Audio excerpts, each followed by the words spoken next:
Veio-se um conceito muito que sofrer é da mulher. Isso está lá na sua tataravó, na sua bisavó, na sua avó.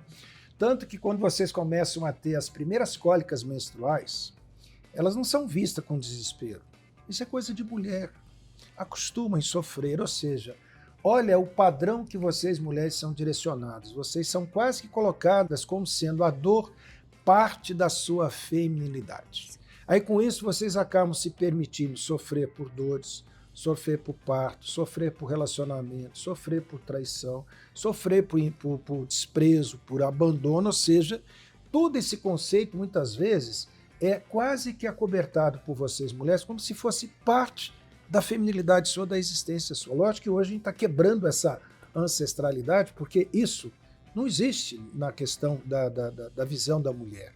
Quer dizer, a mulher não tem que sentir dor, a mulher não tem que ter sentimento de traição, de desprezo e achar que isso é normal. Não, gente. Tanto é que você vê separações hoje, tem muito mais separações propostas por vocês mulheres do que pelos homens, porque elas estão dizendo basta de sofrimento, basta de abandono, basta de rejeição, ou seja, eu tenho direito de ser feliz. Quando eu falo feliz, é feliz no relacionamento, na saúde, no trabalho, na família, ou seja, isso é uma obrigação muito mais do que direito.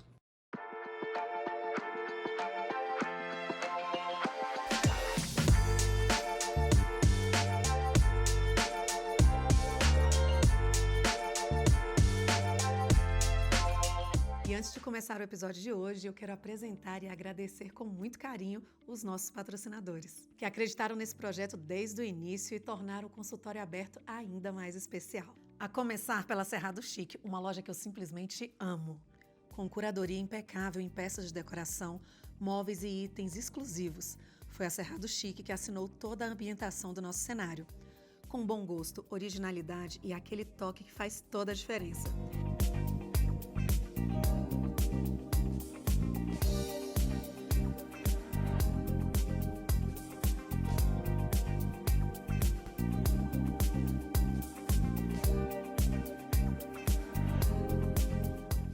Para você que está nos acompanhando, tem 10% de desconto exclusivo na Cerrado Chic, para que você possa transformar os seus ambientes com elegância.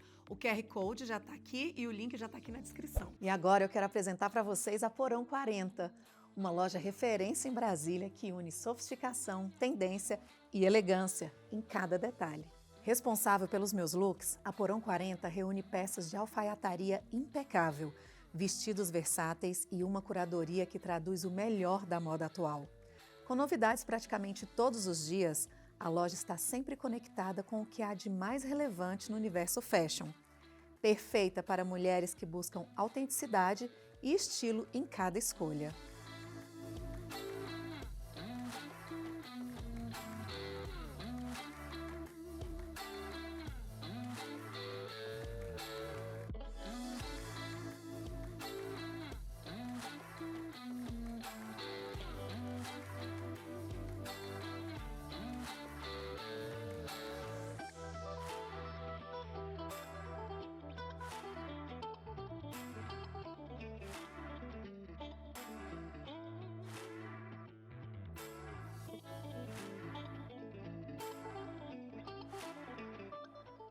E tem presente para quem nos acompanha aqui. Quem chegar na loja dizendo que veio do consultório aberto ganha 10% de desconto nas compras. Agora corre lá e aproveita, porque estar bem vestida também é uma forma de cuidar de você. E agora vamos para o episódio de hoje do Consultório Aberto. Olá, hoje eu abro a porta do nosso consultório para o Dr. Paulo Guimarães. Gente, ele foi uma indicação durante a entrevista de uma entrevistada que foi a doutora Ana Salomone, e ela falou com tanto carinho, com tanto amor, que estudou com ele, que o que ela está fazendo hoje em Brasília se tornou, inclusive, mentora para estar perto e conhecer. Na hora que ela estava falando, eu falei, eu preciso entrevistá-lo. E hoje ele está aqui conosco. Doutor Paulo, seja extremamente... Pois é, eu vou começar batendo palmas para você e para quem está nos assistindo, porque este é um momento extraordinário para você girar uma chave da vida. Então, os parabéns são para vocês. Obrigada. Eu gostaria que você começasse falando... Você já é conhecidíssimo em Brasília, referência, não só para as mulheres, mas também para as médicas e médicos ginecologistas que atendem essas mulheres. Nós estamos aqui com um professor, né? Conta um pouquinho da sua trajetória profissional, do seu... O currículo não dá para contar, gente, porque eu fui analisar, que ele me mandou, tinha pelo menos 5 páginas, então eu falei, vai ficar desafiador falar sobre isso. Então conta um pouco da sua especialidade. Bom, primeiro eu vou falar do homem, né? Eu sou pai de 5 filhos, avô de 2 netos, sou paizão 24 horas, apesar dos meus filhos não estarem ao meu redor, mas hoje, via digital, a gente está mais próximo do que tudo. Sou médico formado há 45 anos por vocação, me especializei em ginecologia e depois eu fiz uma especialidade chamada endoscopia ginecológica, que cuida de endometriose, sou um dos pioneiros dessa área no Brasil. Mas o que mais me chamou a atenção nesses anos todos como ginecologista, que eu já fui médico de parto, obstetra, hoje não faço mais, só fiz o dos meus netos e dos filhos ultimamente, mas o que me chamou muita atenção foi conhecer a mulher na sua interioridade. Porque boa parte das doenças físicas que as mulheres apresentam tem causas emocionais, tem causas espirituais, tem causas dentro dos seus cenários. E aí eu fui lidar numa área que eu considero hoje assim a menina dos nossos olhos, né? Eu fui trabalhar com a estética íntima há mais ou menos 30 anos com laser, que eu estou atuando nele desde 91, e a parte da sexualidade. Essa parte de estética e sexualidade, elas se dão às mãos. E aí a minha parte mais importante como médico não é só o conhecimento enciclopédico de leituras. Eu brinco muito quando eu dou as minhas aulas para as nossas médicas, eu não gosto de falar alunas, porque todos os alunos são mestres também. Eu falo que o melhor instrumento para atender hoje as mulheres não é uma ressonância magnética de última geração, não é um ultrassom de 4D, não é uma ressonância diferencial, um imunostoma, ou seja, todos esses exames que vocês consideram sofisticados, nenhum deles consegue diagnosticar o que vai dentro de uma mulher, na sua emoção, na sua espiritualidade. Eu digo para os meus médicos que participam dos cursos, o melhor instrumento é o ouvir e o sentir. Quem tem essas duas capacidades hoje, Carol, bem desenvolvida, ele consegue atender o doente e não somente a doença. Maravilha. E aí, diante de toda essa trajetória, inclusive você falou que há 30 anos trabalha com laser, então não é algo novo, essa questão da estética íntima. Não. Gente. Sabe como é que começou o laser? Eu sou um dos pioneiros do laser, na verdade eu sou o segundo médico a trabalhar com laser, a primeira médica, você vê, a primeira médica a trazer o laser para o Brasil era uma mulher, Dr. Nadir Oyakal, que hoje está lá no Palácio do Céu. E nós trabalhávamos com 2 doenças, as lesões de HPV, que é a doença sexualmente transmissível, e depois a endometriose. O que acontecia quando eu comecei a trabalhar com laser em HPV? Tratávamos essa doença na vulva da mulher, e quando ela voltava, ela falava assim, doutor, o lado tratado ficou tão bonito, não dá para tratar o outro lado também para ficar bonito? E foi quando, nessa época, um grande amigo meu, cirurgião plástico, Rômulo Mene, estava introduzindo no Brasil o laser facial, na mesma época.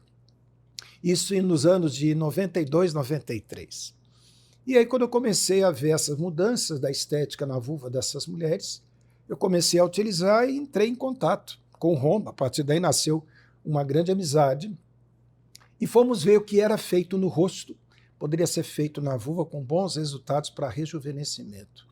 Em 96, nós criamos a Sociedade Brasileira de Laser, que hoje é uma sociedade que congrega médicos de todas as especialidades ligadas à estética, plástico, dermato, torácica, ginecologistas. Então a minha vida, praticamente com esse deslumbrar da estética, começou com as doenças. Então a gente começou a ver esse benefício, e o que é mais interessante, o olhar das mulheres, mas praticamente nos orientou, nos deu a direção. O senhor está tratando, mas está embelezando. Quer dizer, não era um projeto primário, mas acabou sendo talvez o objetivo hoje secundário. Maior das mulheres, né? Maior das mulheres. E tem uma outra coisa, Carol. Hoje a gente tem uma vocação para cuidar da mulher 40 a mais. Lá se fala muito disso, né? Porque você que tem 40 a mais, com certeza, você é uma mulher que passou a preocupar agora com você. Chega de cuidar dos outros, chega de preocupar com os outros, preocupa com você. Essa é a mulher que hoje nos busca para a saúde, para a estética, para investimentos, para viagens, para crescimento profissional. E aí você falou, a nossa vocação é porque hoje É porque ele faz tanta coisa, né? Tem projeto, tem a questão de ensinar os médicos, mas para essa mulher 40 mais, hoje você tem um instituto onde você atende, onde você tem uma equipe que atende. Explica para a gente esse desejo, essa inclinação para essa mulher 40 mais, porque tem projetos também Sociais. Eu não digo somente os sociais, porque os sociais quem atende muito provavelmente são os seus alunos. Eu mesmo sou à frente de todos eles. Uau! Explica para a gente, para que a nossa audiência possa compreender esses que é essa compartimentos. mulher 40 a mais, né? Eu falo que a mulher 40 a mais, hoje, ela é um segmento cada dia mais frequente na nossa sociedade. Nossa sociedade está envelhecendo. Nós temos muito mais mulheres de 40 a idade maior do que esta, do que jovens, né? Nossa população está envelhecendo. Mulher de 40 a mais, 50 a mais, ela se encontra numa fase de vida em que ela tem 3 alternativas. Continuar cuidando dos outros, continuar preocupando com os demais e se esquecendo. Pronto. Essa mulher de 40 a mais, 50 a mais, está começando a dar um basta nisso. Então elas começam a se preocupar com ela. Primeiro porque os filhos já estão encaminhados. Talvez o casamento, se já estiver estável, ótimo. Se não estiver estável, né? Estão seguindo as suas carreiras solo, com total plenitude e felicidade. E aí elas começam a ter uma visão de que elas devem ser a prioridade delas de vida. Até para cuidar dos outros, ela tem que aprender a se cuidar. Aí a gente começa a falar da menopausa, que a gente fala menopausa, não é quando a mulher envelhece. Menopausa começa com alterações hormonais muito antes dessa menstruação se despedir da mulher. E são esses cuidados que devem ser iniciados. Aí entra coisas que estão na mão de vocês. Nutrição, atividade física, saúde mental, lazer. Gente, isso aqui são remédios que não são comprados em farmácia. Está na mudança de vida de vocês. Isso aqui faz parte hoje da nossa abordagem com essas mulheres 40 a mais. Lógico que depois vem as reposições hormonais, que são as coisas mais importantes, é uma virada de chave, é um caminho diferente que a mulher tem para a qualidade de vida. E aí vem todas as tecnologias que hoje, graças a Deus, estão sendo criadas primeiro para as mulheres, e lógico que nós homens aproveitamos também. Os lasers íntimos, os lasers faciais, os ultrassom microfocado para poder fazer a pele ser rejuvenescida. Hoje nós temos uma série de ativos que estão chegando da Coreia, trazendo assim verdadeiros ápices na beleza da mulher, mas o que é melhor? As mulheres estão construindo esse espaço para poderem se manter, para poderem liderar e para poder serem percebidas no seu valor. Esse é o momento seu de mulher hoje, mostrar o valor que às vezes ficava enterrado numa gaveta, enterrado dentro de casa. Não, hoje as nossas mulheres estão nas arenas, as mulheres estão nas repartições, estão hoje em grandes empresas. Boa parte das diretorias e CEO de grandes empresas são mulheres também 40 a mais. Então essa mulher precisa de cuidados. Sim. E aí existe todo esse projeto hoje que o Instituto desenvolveu ao longo desses anos, de criar não só as plataformas de rejuvenescimento íntimo, de reposição hormonal, de atender a questão da sexualidade da mulher, ou seja, fazer a mulher assumir o seu papel feminino, assumir o seu papel de fêmea, sem ter vergonha, sem ter pudor, sim por direito dela. Não só homens têm, mas as mulheres também têm hoje direito e obrigação de ocupar esse espaço, que faz parte da felicidade, da plenitude, o que a gente chama até da saúde mental da mulher, faz parte disso. As mulheres ficaram escondidas durante muito tempo? Não. Essa parte as mulheres estão assumindo esses papéis, estão assumindo e liderando com total tranquilidade. E outra, com uma grande superioridade até à sexualidade dos homens. Porque vocês, mulheres, além da sexualidade orgânica, física, hormonal, ainda tem a parte da sensibilidade, da emoção, até mesmo da espiritualidade, que vocês não conseguem dissociar, o que torna isso de uma maneira bem mais plena. Então esse é um projeto que, na verdade, é realizado por nós, onde praticamente nos cursos que já existem há 35 anos agora, 34 anos a partir de setembro, em que a gente ministra esses cursos de treinamento para médicos, com tecnologia, com cirurgia íntimas e tudo mais. Mas o mais importante é que isso aí derivou para uma área que hoje, isso aqui meu coração acelera. Hoje nós fazemos esse trabalho para as mulheres carentes de vulnerabilidade social, mulheres vítimas de violência sexual. Então hoje, por exemplo, o nosso instituto, ele abriga 8 ONGs. Essas ONGs são todas ONGs de proteção ou de apoio a mulheres vítimas de violência. E a gente sabe, hoje eu falo que a violência sexual, ela não escolhe nem raça, nem credo, nem status social, nem periferia, nem urbana. Ela acontece hoje em qualquer relacionamento onde existe uma mulher, né? Infelizmente, a mulher é vítima em qualquer um desses cenários. E nós começamos a trazer essas mulheres para dentro dos nossos cursos. O Instituto atende hoje aproximadamente 2.500 mulheres gratuitamente através dessas ONGs, onde elas têm a oferta de reposição hormonal, elas têm cirurgia íntima, elas têm aplicação de laser íntimo. Então, tudo isso que a gente faz para a nossa clientela mais diferenciada, nós fazemos igual número e qualidade para essas mulheres. Esse é o projeto social que o Instituto tem, porque ele hoje tem um tripé. O Instituto hoje ele tem a parte assistencial, que é conduzida por mim e por uma equipe, tem a parte do ensino e a parte social, ou seja, nós conseguimos abrigar essas mulheres, trazendo não só para os médicos a experiência do treinamento, mas de priorizar para essa mulher aquilo que eu considero a coisa mais importante, Carol. Pequenos procedimentos no corpo, fazendo grandes transformações na alma.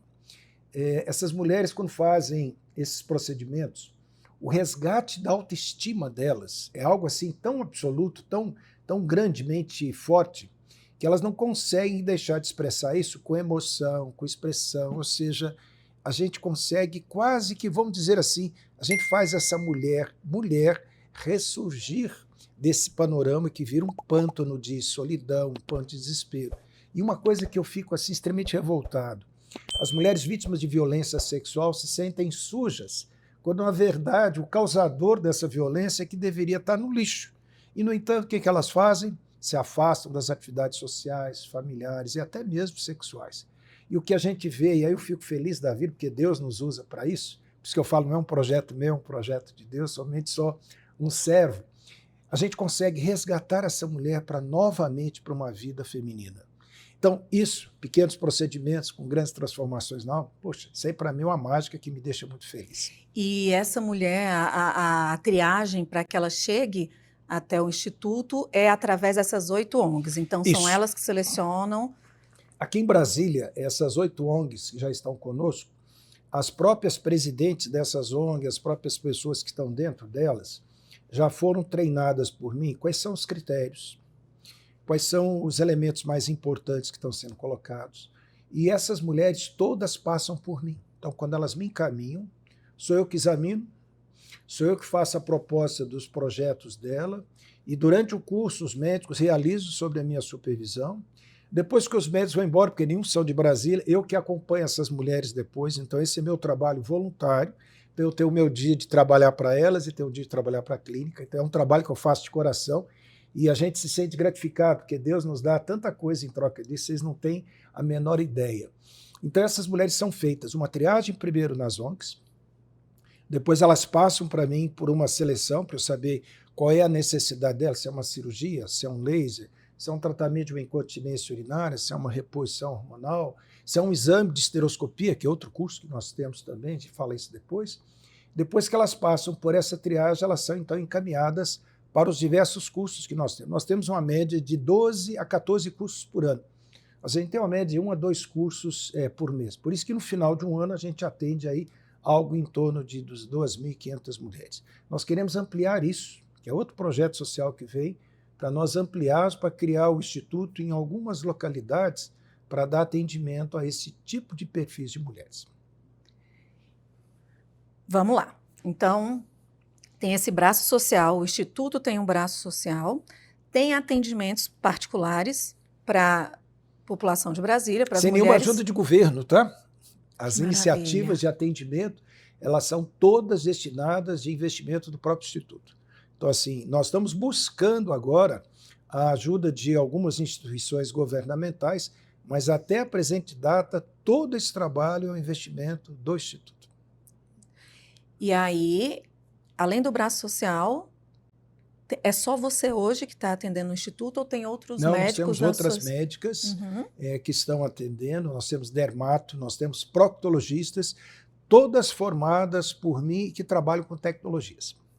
Em 1990, inclusive, você foi um dos primeiros a criar um congresso sobre laser. Na época, teve resistência? Você enfrentou algum ceticismo? Como é que foi? Olha só, essa é uma história que eu gosto muito de contar, né? Porque quando nós começamos a trabalhar com laser, a gente era chamado de visionário, de picareta de ouro, né? Porque a gente mexia com uma tecnologia altamente cara na época, não era tão acessível assim. O primeiro congresso que nós fizemos de laser foi no Rio de Janeiro, pela sociedade. nós tivemos 5 participantes. 3 eram os professores, eu catei no meio da plateia para assistir e levei um sócio meu. Tá? Então, a resistência que tem hoje dentro da ginecologia laser ainda é presente. Tá? Aliás, a estética íntima como um todo, ainda existe muita resistência por parte de algumas sociedades, de alguns grupos médicos que acham que estética íntima é algo dispensável. Tá? A gente vai falar um pouquinho sobre isso, o que mudou na medicina ultimamente. É natural que essa resistência ela venha o quê? De cenários que estão acomodados, cenários que não estão abertos à mudança. E a gente, às vezes, hoje em medicina, gente, as verdades de hoje são mentiras amanhã, como mentiras de hoje serão verdades amanhã. O que mudou na medicina nesses últimos anos? O médico foi treinado, Carol, a tratar a doença, a ver doença.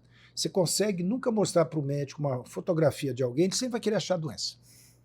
Ou seja, nós fomos treinados nos 6 anos de curso, os 3 ou 4 anos de residência, nós fomos treinados a cuidar de doenças, a tratar doenças e, entre aspas, curar doenças. Quem são as pacientes que nos procuram hoje para estética? Quem são as mulheres que nos procuram hoje para qualidade de vida? Elas não têm doença. Elas querem mudar de vida, elas querem mudar de qualidade, elas querem ter um padrão diferenciado de saúde. Ou seja, elas não chegam para nós com doenças mais. Então eu brinco para muitas minhas pacientes, falei, gente, o fato de você não estar esteticamente bem não quer dizer que você está doente. Sim. Né? Porque feiura não é doença, né? Lógico que ele não fala assim. Então, hoje, a nova medicina, ela atende cada vez mais pessoas que não têm doenças. São pessoas que querem o quê? Mudar de qualidade de vida. Aí vem reposição hormonal, vem medicina integrativa, vem a nutrologia, ou seja, tudo isso hoje praticamente visa o quê? Melhorar o status de vida das pessoas na qualidade, aumentar a longevidade. Hoje nós temos, inclusive, uma medicina chamada medicina de estilo de vida, que o pessoal fala que é picaretagem. Não é. Ela é um acúmulo de todos esses conhecimentos que melhoram a qualidade de vida do ser humano, seja homem, mulher, novo ou velho.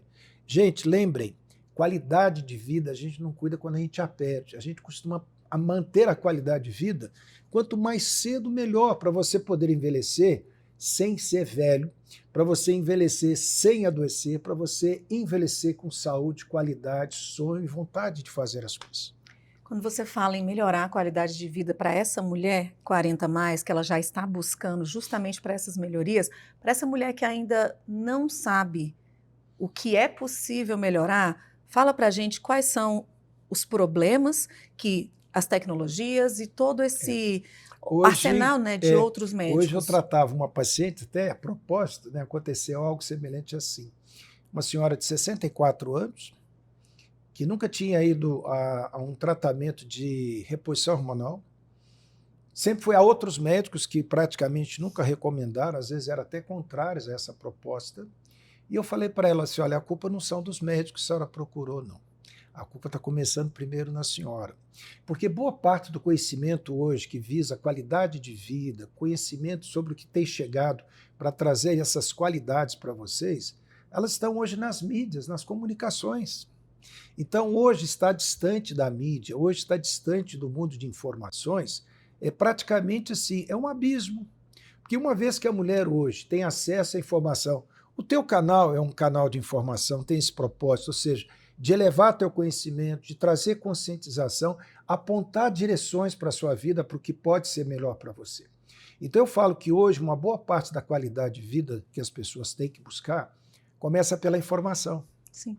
Informação hoje, gente, está na ponta dos nossos dedos. Né? Hoje você acessa qualquer faculdade, qualquer tipo de entrevista, qualquer reportagem, qualquer canal, com 2, 3 estalar de dedos. Não precisa nem fazer assim mais. Né? Hoje a gente fala até por voz. Então a primeira coisa, informação. Com informação você consegue saber o que você necessita, quem são os profissionais que você procura, quais são as últimas recomendações para essa qualidade. Então, informação.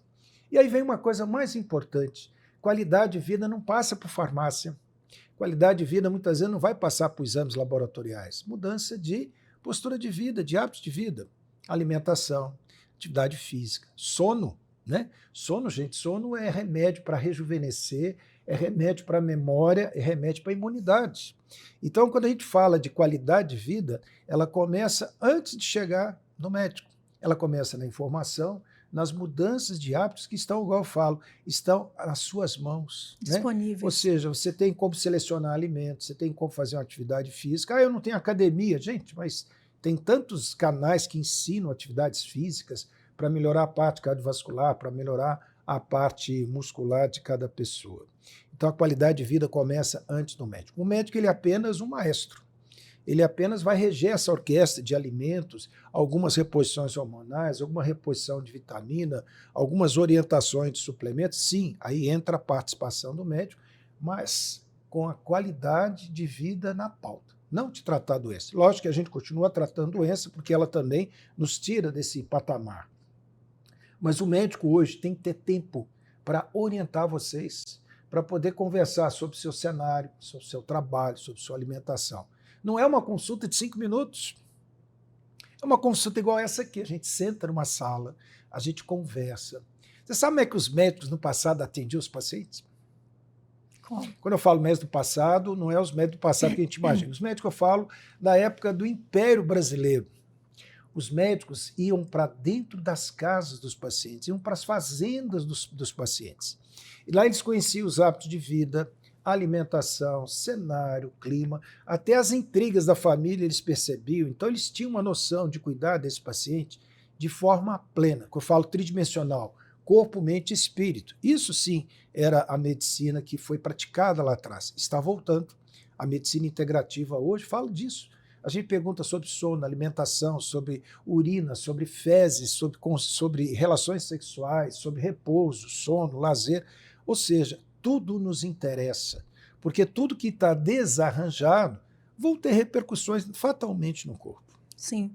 Quando eu te falei sobre o que ela pode melhorar, o advento da internet, por mais que quem tem acesso, acredite que está muito difundido e que as pessoas supostamente sabem, eu acho que tem tanta coisa que ainda é normal, porque a gente ouviu da mãe que é normal, é assim mesmo, depois dos 40, agora é ladeira abaixo, o sexo pode esquecer. Então, desmistificar o que não é normal, o que talvez você aí está enfrentando com relação a ressecamento, né, entre outras coisas que vem junto. Sabe uma coisa que foi plantada em vocês, mulheres? São as questões da ancestralidade, né? Veio-se um conceito muito que sofrer é da mulher. Está lá na sua tataravó, na sua bisavó, na sua avó. Tanto que quando vocês começam a ter as primeiras cólicas menstruais, elas não são vistas com desespero. Isso é coisa de mulher. Acostumam em sofrer, ou seja, olha o padrão que vocês, mulheres, são direcionadas. Vocês são quase que colocadas como sendo a dor parte da sua feminilidade. Aí, com isso, vocês acabam se permitindo sofrer por dores, sofrer por parto, sofrer por relacionamento, sofrer por traição, sofrer por desprezo, por abandono, ou seja, todo esse conceito, muitas vezes, é quase que acobertado por vocês, mulheres, como se fosse parte da feminilidade sua, da existência sua. Lógico que hoje a gente está quebrando essa ancestralidade, porque isso não existe na questão da visão da mulher. Quer dizer, mulher não tem que sentir dor, mulher não tem que ter sentimento de traição, de desprezo e achar que isso é normal. Não, gente. Tanto é que você vê separações hoje, tem muito mais separações propostas por vocês, mulheres, do que pelos homens, porque elas estão dizendo basta de sofrimento, basta de abandono, basta de rejeição, ou seja, eu tenho direito de ser feliz. Quando eu falo feliz, é feliz no relacionamento, na saúde, no trabalho, na família, ou seja, isso é uma obrigação muito mais do que direito. Faz todo sentido e eu ainda incluo em tudo isso que você trouxe a culpa, que é tão natural, né? Se o filho, se você se separou, se você foi traída, se todas essas coisas que você trouxe acontecem na nossa vida, não, mas a culpa é sua. Então, é um peso realmente muito grande, né? Mas ainda vou voltar. O que a gente consegue solucionar efetivamente com todas essas tecnologias que hoje não está bom, que hoje não está ok, o que a gente consegue chegar hoje no Instituto e falar assim, eu quero tratar a questão estética, ok, grandes lábios, pequenos lábios. Escurecimento, alargamento, perdas urinárias. Essa lista de queixas da área estética, ela é bem ampla, viu, Carol? Ela é muito mais do que simplesmente isso. Por exemplo, eu recebo muitas mulheres que vêm para fazer clareamento. Aí, quando eu vou fazer a avaliação delas, elas dizem para mim assim, não, mas eu não quero fazer clareamento na região íntima. Eu quero que você veja onde eu tenho escurecimento. Então, são mulheres que andam de bicicleta, a bike, tem escurecimento interglúteo. São mulheres que praticam equitação. São mulheres que são hoje motoristas de aplicativo, que ficam o dia inteiro sentadas. Então, há um escurecimento não na região genital. Então, o escurecimento hoje é realmente uma grande busca das mulheres. Hoje a gente começa a perceber, e as mulheres têm essa consciência, de que tanto o rosto, o seio, o corpo, como a região genital envelhece. Então, tudo que tem hoje para melhorar o rejuvenescimento, tudo que puder resgatar a aparência estética e funcional, porque não é só beleza, porque não adianta um carro bonito sem motor, né? Então, hoje essas tecnologias somam-se a isso. Por exemplo, hoje tudo que é feito no rosto, peelings, nós temos peelings genitais.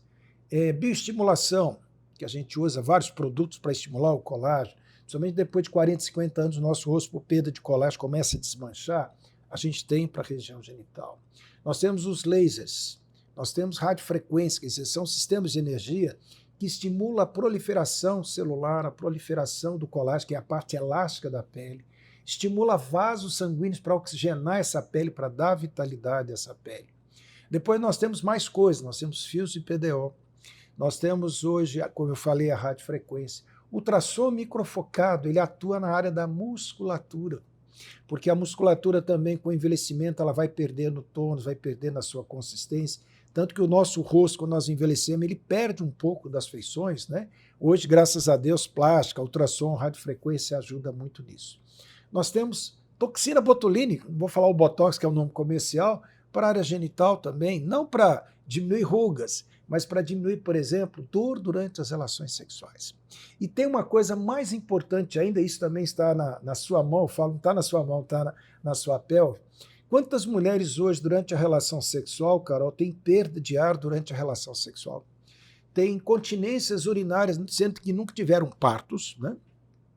Mulheres que reclamam do alargamento vaginal, muitas falam que não conseguem mais perceber o preenchimento durante a relação sexual com o pênis e o membro do marido, exatamente porque o alargamento não tem mais a mesma eficácia. Aí nós temos três coisas. Aí nós temos a fisioterapia pélvica, que é uma área da fisioterapia que ensina vocês a trabalhar esses músculos do períneo. Agora, não fiquem tristes não, tá? 70% das mulheres não sabem apertar esses músculos. Quando você manda elas apertarem os músculos, elas apertam o músculo do glúteo, elas apertam o músculo da parte interna de coxa, apertam músculos da pelve, mas os músculos do canal vaginal, 70% das mulheres não conhecem. E esses músculos devem ser trabalhados durante toda a vida sexual e do envelhecimento da mulher. Primeiro, é um músculo que ajuda na relação sexual. Por exemplo, você sabia que quando essas mulheres contraem esses músculos, o corpo clitoriano, porque o clítoris não é só aquela bolotinha ali, aquilo é só uma sineta, né? Na verdade, o corpo clitoriano desce e tem um contato maior durante a relação sexual quando ela contrai. As mulheres orientais, elas são ensinadas a contrair essa musculatura cada vez que o homem penetra, manter aquela contração por 10 segundos. Ou seja, a relação sexual não é só o movimento do homem, mas é o movimento da musculatura da mulher. As mulheres não são ensinadas a isso. O desenvolvimento dessa musculatura vai fortalecer a parede vaginal, vai evitar que entre ar dentro da cavidade vaginal, que acaba trazendo até embaraço para as mulheres, porque sai ar, às vezes ela acha que é um pum, fica constrangida com o parceiro. Não. É como essa musculatura não tem tônus, o que acontece? Entra ar dentro da vagina e na relação sexual é natural que saia, né? A incontinência urinária depende, entre outras coisas que também mantém essa continência, da musculatura. Eu brinco muito hoje com vocês, mulheres, que vocês têm que controlar essa musculatura, porque vocês vão viver aí de 78 a 82 anos. Se você não controlar hoje, você vai ser uma dessas senhorinhas que vai ter que usar fralda descartável porque tem perda urinária. Aí sabe o que vai acontecer? Os netos não vão querer dormir com a vovó porque a vovó cheira xixi. A sua nora não vai chamar você para a inauguração da nova sala, porque você vai sentar no sofá novo e vai manchar o sofá dela. Então vamos começar a cuidar disso agora, não por causa de nora, de filho ou de parceiro, mas pelo conforto de você saber que você pode ir para uma festa, que você pode dançar, sem ter aquele medo de ir para uma academia e perder, às vezes, urina sem querer. Isso está nas mãos de vocês. Nas mãos, não.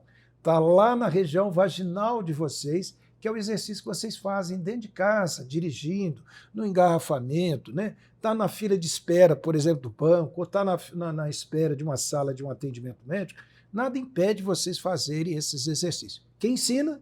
A fisioterapeuta pélvica. O que a gente ainda tem para isso? Hoje nós temos uma cadeira, Carol, chama cadeira Dr. Arnold, é uma cadeira de campo eletromagnético, em que a mulher fica sentada nela 30 minutos e ela estimula esses músculos. Olha só o número que eu vou falar, 20.000 contrações em 30 minutos. Com isso nós fortalecemos essa musculatura. Essa técnica já é usada em algumas academias para fortalecimento de músculos, somente pacientes paraplégicos que não se movimentam, é feito para isso. Então hoje tem essa cadeira. A outra técnica que se utiliza na tecnologia para isso é o ultrassom microfocado. O ultrassom microfocado é um aparelho que entra dentro da cavidade vaginal e ele faz também uma estimulação dessa musculatura, fortalecendo essa musculatura. Mas muito mais do que tecnologia, muito mais do que cadeira, muito mais do que ultrassom microfocado, é o exercício que você faz, né? Não adianta ir na academia pagar boleto que não dá músculo. Então, para dar músculo, tem que exercitar. Esses músculos precisam ser exercitados, seja no banho, na hora de deitar, está rezando o terço, está rezando à noite, está meditando. Gente, nada impede que você faça suas contrações. Não é o aperta e solta não, tá? Como tem por aí. Não. Tem uma técnica um pouquinho diferente que tem que apertar, sustentar. Isso, gente, vocês fazem, não precisa nem fazer careta para fazer, ninguém precisa saber que você faz. E a maior beneficiária disso, primeiro a mulher, e obviamente o parceiro vai ser o grande sortudo dessa relação. Você teve algum caso de paciente que se descobriu depois de se cuidar, depois dos 40, e teve realmente uma vida que, com relação ao prazer, não tinha?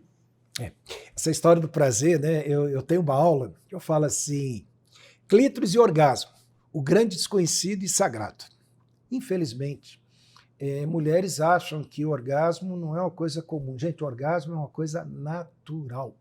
Não ter orgasmo é a mesma coisa que você ter um violino na parede e não saber tocar, tá? Então, tem que se conhecer, tem que aprender a se tocar. E o que é mais importante, gente, vocês mulheres têm um órgão que só serve para o prazer. O pênis, ele é um órgão que serve para reprodução, ele serve para fazer xixi. Clítoris é só para o prazer. Gente, você acha que Deus fez um órgão exclusivamente para o prazer, para ser esquecido, para ser deixado de lado? E o que é pior, nem homens e às vezes muitas mulheres não conhecem, não percebem, não têm essa intimidade com ele. Então, assim, o orgasmo, e eu falo isso para as minhas pacientes e para as mulheres quando eu vou palestrar, o orgasmo da mulher não depende de homem, depende dela primeiro. Porque ela tem o orgasmo independente do homem, seja ela se tocando, seja ela usando um vibramor, por exemplo, mas o conhecimento. Agora, o que acontece com a educação das nossas meninas? As nossas mães, as nossas avós, não deixavam a gente lavar as vaginas das meninas por meio da masturbação, não cuidavam com a parte da higiene, do tocar-se como sendo parte do autoconhecimento. Né? Quantas mães, talvez muitas de vocês tiveram mães avós, que quando vocês menstruaram, passaram a esconder vocês, porque vocês viraram mulher na cabeça delas, ou seja, frágeis para esse mundo masculino. Então, assim, boa parte do orgasmo hoje, que não é percebido pelas mulheres, seu Carol, começa exatamente por essa educação castradora, como se houvesse uma necessidade de dizer para ela que aquilo não é interessante para ela como mulher de bem, né? Porque teve épocas que se achava que o orgasmo era de mulheres vulgares, eram de mulheres mudantes. Isso é um conceito que está lá na história do passado e que está presente hoje no subconsciente de muitas mulheres. Por isso que muitas mulheres, às vezes, acham sexo sujo, acham sexo algo que tem que ser escondido. Não, gente, ele tem que ser íntimo de você. E o orgasmo tem isso aí, né? Tem aquela confusão toda, orgasmo vaginal, orgasmo clitoriano. Gente, o orgasmo é uma coisa só. Aonde você estimula, não interessa, né? O que interessa é que o desencadear desse orgasmo atinja a plenitude da mulher. Porque eu falo assim, quando vocês têm orgasmo, qual é a área que vocês mais têm prazer? É o clítoris? É o corpo todo, é a alma inteira, é a essência, a emoção toda está envolvida nisso daí. Ali é apenas uma pequena onda que começa e essa onda caminha por toda a temporalidade, por toda a dimensão da mulher. Conhecer o orgasmo, primeiro passa por um autoconhecimento, perder os preconceitos, perder os seus pudores de se tocarem. Né? Tem mulheres que não se tocam porque acha que é errado, acha que é pecaminoso. Gente, Deus não fez um clítoris só para isso, para ser deixado de lado. É interessante ouvir falar sobre essa questão, está no subconsciente, né? É uma questão ancestral, é um padrão comportamental transmitido e transferido na realidade. Só que o fato da gente simplesmente falar e informar, não há possibilidade dessa mudança. O que você acredita que pode ser feito ou o que você conheceu para que realmente essa mulher consiga gradualmente essa mudança? Olha, primeiramente, isso já está acontecendo, viu, cara? Hoje existem grupos de mulheres que têm esses mesmos objetivos de estimular mulheres a desenvolver os seus direitos. E esses direitos não começam só os direitos políticos, econômicos, sociais, mas o direito sobre o próprio corpo, né? Você veja, por exemplo, até essas questões hoje de traição, de abortos, tudo passa hoje por uma série de reflexões. Então, hoje existem muitos grupos de mulheres dentro dos WhatsApps, dentro dos grupos de YouTube, nós temos grupos de mulheres voltadas para desenvolver e despertar vocês para esse direito. Como eu falei, isso não depende de um grupo de casais, não depende do parceiro, começa em você. Então a primeira coisa é, tua vida sexual tá boa? A primeira resposta que você vai dar para mim é o seguinte, tá boa, ótimo, feliz, siga em frente. Não está boa, pare e procure saber qual é a primeira causa. E a primeira causa vai esbarrar onde? No autoconhecimento. Hoje, se você não tem esses grupos, você tem sexólogos, você tem psicólogos, você tem ginecologistas hoje com especialidade na área da sexualidade, que também abordam essas questões, né? E outra coisa, educação sexual é muito entendida nas escolas como sendo só conhecimento do aparelho reprodutor. Não, gente. Sexualidade não é sobre pênis e vagina. É como usar o pênis, como usar a vagina? Sim. Mas como usar o dono da vagina e como usar a dona desse pênis, aí ganha uma amplitude maior. Conhecer um carro não quer dizer desmontar um carro, mas aprender a dirigir o carro em curvas perigosas. Isso é sexualidade. Então hoje você tem muitas opções. Hoje, graças a Deus, as igrejas, eu já participei de grupos de igreja, as igrejas hoje já têm também um posicionamento bem favorável a isso, sejam as evangélicas, sejam as católicas, nos grupos de casais, já tem essa temática discutida sobre relacionamento, sobre o que são as aberturas, ou seja, há uma discussão muito mais aberta, sem esses rigores, que às vezes são quase que ancestrais e culturais, que permitem vocês se situarem melhor. É igual eu falei, prazer é obrigação antes de ser direito. Maravilha. Agora pensando no seguinte, existem disfunções que elas começam a acontecer, principalmente, nem sei se é principalmente, se eu estiver errada, você me corrija, com relação ao excesso de masturbação, de manipulação. A consequência daquilo cai ali numa pornografia. Qual é o limiar saudável? Como você vê isso? Porque eu, como mulher, eu tenho prazer sozinha. Essa mulher hoje ouve que, né, toda essa questão do feminismo, e você consegue o prazer sozinha, você consegue tudo sozinha, e é muito mais fácil você conseguir o prazer ali sozinha, desprende muito mais tempo, esforço. Então, eu acredito que a linha é muito tênue, enquanto isso é saudável e não. E o que pode gerar para a mente também não. Carol, você sabe que hoje já existem grupos de dependentes sexuais, né? Seja de masturbação, seja da pornografia. O que é que a gente encontra hoje nesses dois elementos, né? A masturbação e a pornografia? Elas distanciam a pessoa dos relacionamentos. Exato. Porque passa a ser um prazer egoísta, passa a ser um prazer altamente fácil, né? Porque você não tem que negociar, você não tem que alinhar, você não tem que fazer ajuste, porque você não tem que preocupar com o outro, você preocupa apenas no prazer instantâneo. Eu falo que é o prazer em pó, né? Que você põe no copo, mexe, toma, fica satisfeito.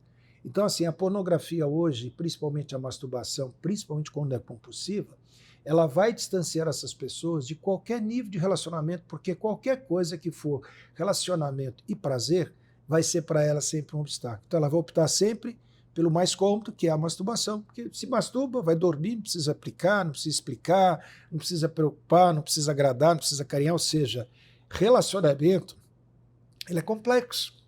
Relacionamento é dedicação, é investimento, é praticamente uma construção. E a masturbação e a pornografia, ela é uma desconstrução do relacionamento. Por exemplo, se a pessoa está vivendo sozinha, e hoje nós temos muito mais pessoas vivendo sozinhas do que com parceiros, seja por contingência ou por opção, a masturbação e a pornografia casam muito bem nesse cenário. Mas quando a pornografia e a masturbação caem dentro de um relacionamento, automaticamente esse relacionamento vai perdendo todas as suas conexões. Até porque perde as conexões emocionais, afetivas, pessoais, ou seja, aquela impressão digital da relação sexual de um casal se perde, porque passa a ser agora egoísta e não mais, né? Eu brinco muito quando eu faço palestras, eu falo que o melhor casamento é a 3. Daí o pessoal fica tudo assustado. 3? Sim, 3 sim. Porque é a construção da terceira pessoa. A terceira pessoa é onde você negocia, onde você constrói todas as partes que são o quê? Concludentes e as que também são excludentes. Essa terceira pessoa é o ponto de encontro, né? E a masturbação, o que acontece? Ela destrói o outro e ainda destrói essa terceira pessoa, que é a pessoa que você se construiu no relacionamento. Se volta só para você. Então, o que a gente vê hoje, a indústria pornográfica vem crescendo absurdamente. A indústria de... Quando eu falo os sex toys, hoje você sabe que os sex toys, os brinquedos eróticos, eles já são considerados, inclusive, elementos médicos para dar estímulo para a mulher se conhecer também. Não para substituir o marido, né? Então, a gente fala vibra-amor? Não. Ele é um auxiliar da relação sexual. Então, todas essas indústrias hoje, elas estão se voltando cada vez mais para a solidão e o isolacionismo. É o que nós estamos vivendo. Exato. A internet nos isolou do mundo. Eu sou amigo de 37 mil amigos, eu não sei nem que cheiro que eles têm, porque um está na Coreia, outro está na África, mas os meus amigos de perto, eu nem sei que time que eles torcem. Então, assim, nós estamos vivendo um mundo em que a condenação da solidão passou a ser o nosso maior castigo, né? O castigo da solidão. E aí tudo que atende ao solitário tem mercado. Aí vem masturbação, vem a pornografia, vem os apartamentos pequenos de um quarto só, vem um carro só de 2 lugares. Olha, um dia não precisa nem de 2 lugares, a gente está andando hoje em motonetas de um lugar só, ou seja, o mundo cada dia mais está se isolando e transformando solidão como algo normal. Quer dizer, hoje quando alguém fala que está bem casado, a gente até assusta. Poxa, que isso? É raridade? Não, devia ser o normal, né? O poder pessoal do médico é algo incrível. Esse é um dos motivos e do propósito de eu ter aberto também aqui esse canal. Mas é importante que você saiba discernir.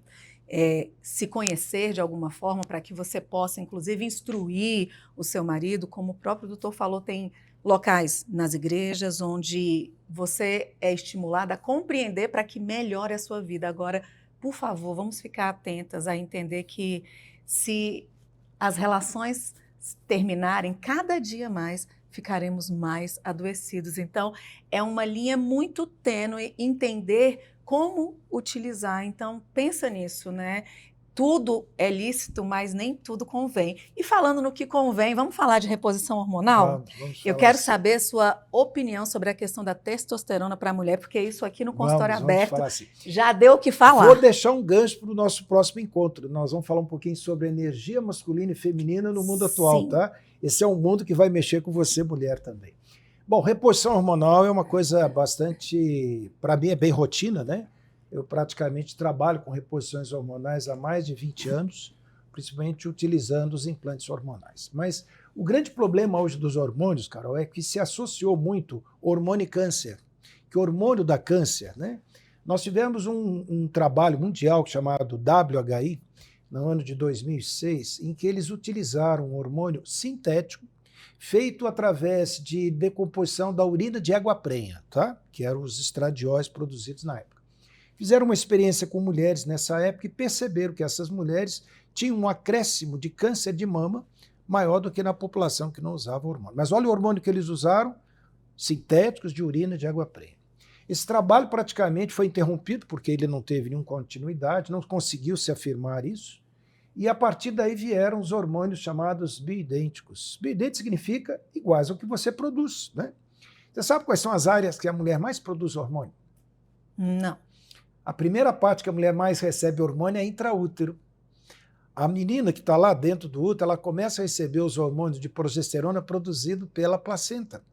Por isso que muitas meninas, quando nascem, chegam a menstruar no berçário, porque quando não teve mais o fornecimento do hormônio pela placenta, houve uma pequena menstruação. Tem gente que assusta, normal, tá? Primeira vez. Depois vocês, mulheres, têm uma outra fase em que o hormônio cresce e acende muito, na adolescência, em que crescem os seios, crescem os pelos, começam as menstruações, vocês têm hormônios aí quase que 20 vezes mais do que na menopausa. Depois você passa por um outro período que vocês têm hormônios 50 vezes mais do que na menopausa, que é a gravidez. E aí eu pergunto, aonde que as mulheres mais têm câncer? Intraútero? Na adolescência? Mama. Na gravidez? Quer dizer, se for por causa de hormônios, deveriam ser causadas por esses hormônios do câncer. E, no entanto, nessa época, não tem câncer. E, no entanto, o câncer acontece na fase da menopausa, onde os hormônios se declinaram, e não é o fato de ter hormônios, é porque há um processo de envelhecimento celular que vai praticamente ter câncer. Ou seja, quem vier a ter câncer de mama, de colo de útero, de qualquer natureza, vai ter, independente de estar usando hormônio ou não. Tá? Lógico que tem alguns hormônios, os sintéticos principalmente, eles praticamente são realmente questionáveis, tá? Mas os hormônios bioidênticos não. Testosterona. A gente fala que vai passar testosterona para a mulher, hormônio masculino, doutor, para a mulher? Sim, vocês têm 20 vezes menos hormônios masculinos do que nós. Mas ele é importante? É, porque ele que mantém sua musculatura, mantém a sua memória, mantém o seu equilíbrio emocional, mantém a sua libido. Então ele é um hormônio não só para isso, mas ele tem mais de 130 outras funções que são necessárias. Lógico que o homem ainda tem 20 vezes mais em função da musculatura, do esqueleto, da força e até na parte comportamental. Tá? Então a testosterona, já num outro estudo de Atlanta, em que eles estudaram mulheres durante 10 anos, 2.700 mulheres durante 10 anos, eles perceberam nesse grupo de mulheres que usaram testosterona, houve uma redução de câncer de mama da ordem de 37%. Ou seja, começou a ter uma nova visão de que a testosterona poderia ser considerada um hormônio mamoprotetor. Como o contrário para o homem também. A ideia de usar testosterona em homens, muita gente associa ao câncer de próstata. Não. Hoje a gente também tem uma noção muito clara que a testosterona ela também protege o câncer de próstata. Tanto que quando o homem tem câncer de próstata, o que a gente passa para ele? Hormônio feminino. A gente inibe os hormônios femininos dele praticamente, para exatamente a testosterona predominar. Tem trabalho, só para vocês terem uma ideia, esses implantes que nós usamos nas mulheres, tem alguns trabalhos que eles colocam os implantes dentro dos tumores de mama, para poder fazer o que eles chamam de citorredução. Então esse conceito de hormônio e câncer, nesses últimos 20 anos, e aqui no Brasil nós temos o grande papa dos implantes hormonais, a República da Bahia, com o doutor Elcimar, que começou há quase 40 anos isso, já advogava que vários hormônios são feitos para qualidade de vida. E é mesmo. Eu falo que nós fomos feitos para viver até os 55 anos, depois disso a gente vive de teimoso. Mas, no entanto, a reposição hormonal, a testosterona para a mulher, os hormônios femininos, vocês mulheres, precisam de hormônio feminino por quê? Cabelo, unha, olhos, ossos, tudo depende. Parte urinária, parte vaginal, libido, tudo depende do hormônio feminino. Por isso que muitas vezes lá no Nordeste, o pessoal, quando você pergunta para elas se elas estão na menopausa, elas chegam a falar assim, não, doutor, eu já sou homem já há mais de 10 anos, porque deixaram de menstruar. Você vê o conceito que tem a questão da hormonologia. Então, testosterona, Carol, ela é hoje parte importante. Lógico que a dosagem da testosterona vai variar de acordo com o que a mulher necessita. Por exemplo, tem mulheres que estão na academia, precisam ganhar mais massa magra, aumentar a silhueta. Mas, por exemplo, se eu pego uma mulher que faz maratonas, a dosagem dela é maior. Se eu pego uma mulher que quer, por exemplo, desenvolvimento mais da libido, são dosagens diferentes. O peso da mulher também interfere, já que a testosterona ela entra no controle de peso. Porque a testosterona ela aumenta o metabolismo dessa gordura que você não vê, que é a gordura visceral. Então, a testosterona, só falei de 4, né? Então ela é feita sob medida, igual uma roupa que você compra nas suas medidas em função do que você quer, do que você precisa e das condições físicas suas. Então, a reposição hormonal hoje eu falo que ela é uma virada de chave, ou seja, a mulher consegue dividir a vida dela entre o antes e o depois dos implantes hormonais. É outro padrão de vida, é outra qualidade, porque a gente resgata aquilo que ela considera a sua melhor versão. Qual a melhor versão da tua vida? 25, 35, 37 anos? Então, na verdade, quando a gente faz a reposição hormonal, nós estamos postergando o processo de envelhecimento, estamos aumentando o tempo de qualidade de vida. E o que é melhor? Você, mulher, hoje estuda, abre empresa, viaja, casa de novo. Ou seja, vocês estão hoje no mercado completamente aberto e disputando hoje com grandes qualidades. Os hormônios vão ajudar nisso? Com certeza que vão. Com certeza que vão. Se você não quiser responder, inclusive, a pergunta que me veio agora, fica à vontade, mas nós sabemos o investimento, porque é um investimento, né? E que, além dessa questão da qualidade de vida, há um sofrimento muito grande na questão da menopausa, que chega a ser enlouquecedor, né? Sei que é algo social, você vislumbra, você tem diante de todo esse conhecimento, que na verdade ele é uma enciclopédia, ele vai ter que voltar umas 3 vezes aqui, porque é gostoso de ouvir, mas que o país, ou existem outros países que beneficiam isso, porque a maioria da população não tem condições de estar fazendo reposição hormonal. Inclusive, você falou que no seu projeto há essa possibilidade. Como é que você enxerga isso, doutor? Hoje tem uma coisa interessante, né? A partir de novembro do ano passado, o Ministério da Saúde instituiu reposição hormonal pelo SUS, tá? Graças a Deus, tá? Para que possa ser colocados à disposição das mulheres na menopausa. Você está falando de menopausa, de cada 4 mulheres que têm menopausa, uma tem depressão. Uau. Então, por aí você já vê a qualidade de vida dessas mulheres. Então, as nossas autoridades de saúde, né, governamental, já tiveram essa sensibilidade de criar o projeto. O projeto ainda não está execuível ainda, porque até que ele se desenvolva, mas o despertar para esse perfil de mulheres hoje, ele é fundamentalmente importante porque qualidade de vida da mulher 40 a mais, essa mulher hoje está produzindo, essa mulher hoje ela tem papel importante no cenário familiar, profissional, produtivo. Então o governo já tem essa visão. Mas infelizmente as reposições hormonais, assim, diante da nossa população menos privilegiada, ela não deixa de ser um gasto, muitas vezes, quase que inatingível por elas. Mas existem muitos facilitadores para isso, existem alternativas para isso. Mas boa parte dessa qualidade está na mão de vocês, não depende de farmácia. Lembra do que eu comecei falando Sim. aqui? Então, muita qualidade vai estar na sua mão, na alimentação, na atividade física, no lazer, na espiritualidade, no sono, né? Então, isso também faz parte desse padrão de orientação à mulher nesse período da menopausa. Coisa boa, né? Espero de verdade que a nossa voz chegue um pouco mais longe e que a maioria masculina que está aí nessas decisões, ainda a maioria masculina, possam realmente se sensibilizar e compreender o quão desafiador é isso. Deixa eu fazer um aporte aqui, Sim. principalmente para as nossas mulheres que ocupam cargos eletivos no governo, tá? É a única área que hoje a gente não viu crescer a participação da mulher. Você vê que hoje nós temos só 2 governadoras no país. Nós temos apenas 10% do Senado, mulheres. Nós temos apenas 17% das nossas deputadas do Congresso, mulheres. E, no entanto, todos esses projetos de defesa da mulher, a parte de produção, a parte de saúde, boa parte desses projetos saem dessas mulheres que têm a característica de cuidar, né?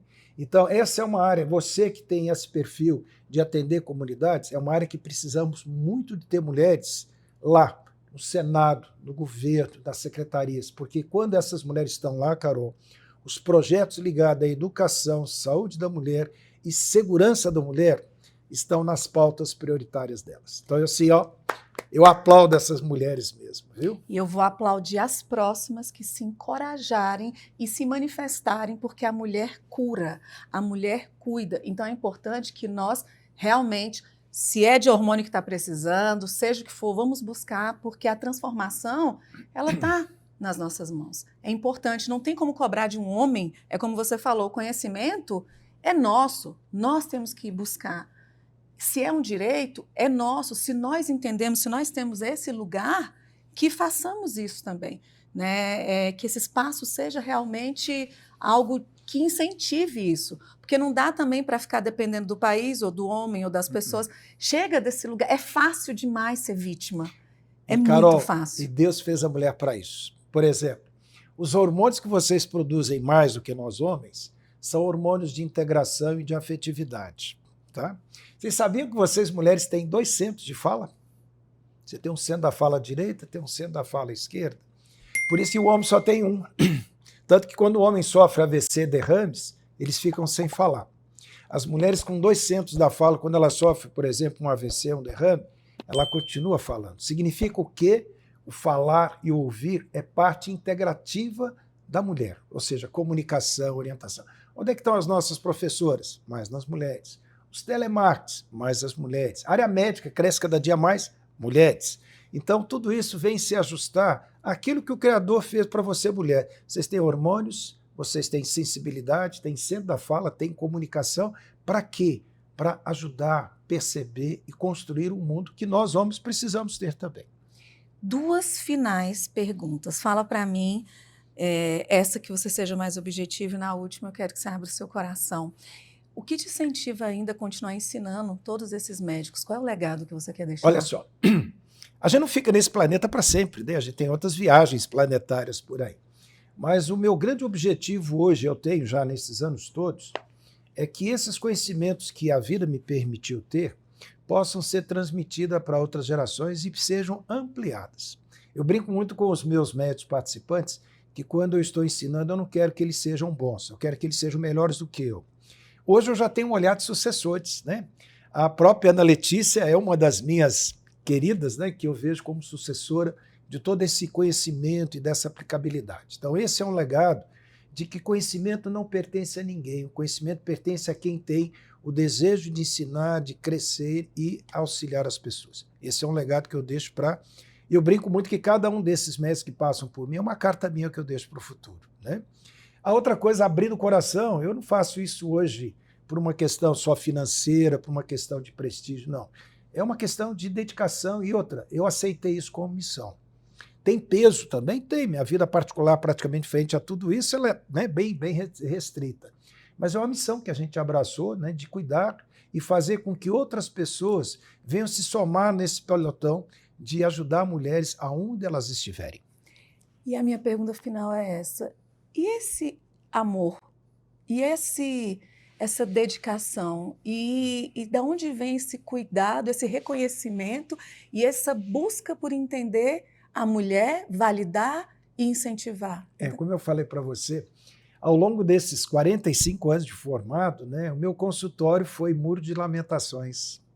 Eu vi o desabrochar de sofrimento de mulheres, eu recolhi lágrimas de mulheres no meu consultório, e eu não podia nunca ficar só cuidando desse sofrimento com remédios, né, de farmácia, de balcão, com vitaminas, com hormônios. Eu tive que colocar o meu lado humano, né, ou seja, o lado de relacionamento, o lado da questão da espiritualidade.